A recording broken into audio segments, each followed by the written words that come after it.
আসসালামু আলাইকুম। নাজমুনস কিচেন স্টুডিওতে আপনাদের স্বাগত জানাচ্ছি।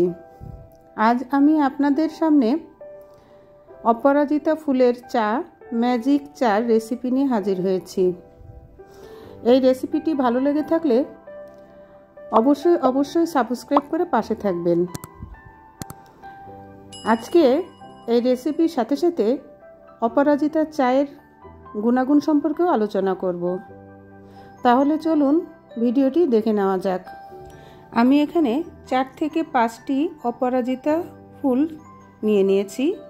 ফুলের গোড়ার দিকে একটা সবুজ অংশ থাকে, সেটুকু ফেলে দিব। দেখেন আমি ফেলে দিয়ে পাপড়িগুলোকে আলাদা করে নিচ্ছি। একটা ফুলে মোট 5টি করে পাপড়ি থাকছে। আমি এখানে 2 কাপ পরিমাণে চা তৈরি করব। ফুলের পাপড়িগুলো আলাদা করার পরে আমি এগুলোকে সুন্দর করে পানি দিয়ে পরিষ্কার করে নিব। এরপরে আমি চলে যাচ্ছি চুলার কাছে। আমি একটা ছোট্ট পাতিলে 2 কাপ পরিমাণে পানি নিয়ে নিয়েছি। পানির মধ্যে আমি 2 চা চামচ পরিমাণে চিনি দিয়ে নিয়েছি।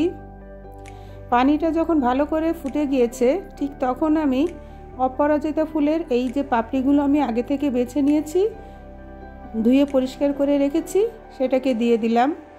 দেখেন পানি ফুটলে পাপড়ির থেকে তার সম্পূর্ণ রঙটা বের হয়ে আসছে, ফুলটা ফ্যাকাশে হয়ে গেল। এরপরে চুলা বন্ধ করে দিয়ে ছাঁকনির সাহায্যে আমি ছেঁকে নিচ্ছি এই অপরাজিতা ফুলের চা। ছেঁকে নেওয়া শেষ হয়ে গেলে 1 কাপ চায়ে আমি সামান্য একটু লেবুর রস দিয়ে দিয়েছি। যে পাত্রে আমি লেবুর রসটা দিয়েছি দেখেন গাঢ় বেগুনি কালার হয়ে গিয়েছে, আর যেটাতে আমি লেবুর রস দেইনি সেটা হালকা আকাশি বা ব্লু কালার রয়েছে। এবারে জানতে চেষ্টা করব এই চায়ের গুণাগুণ সম্পর্কে।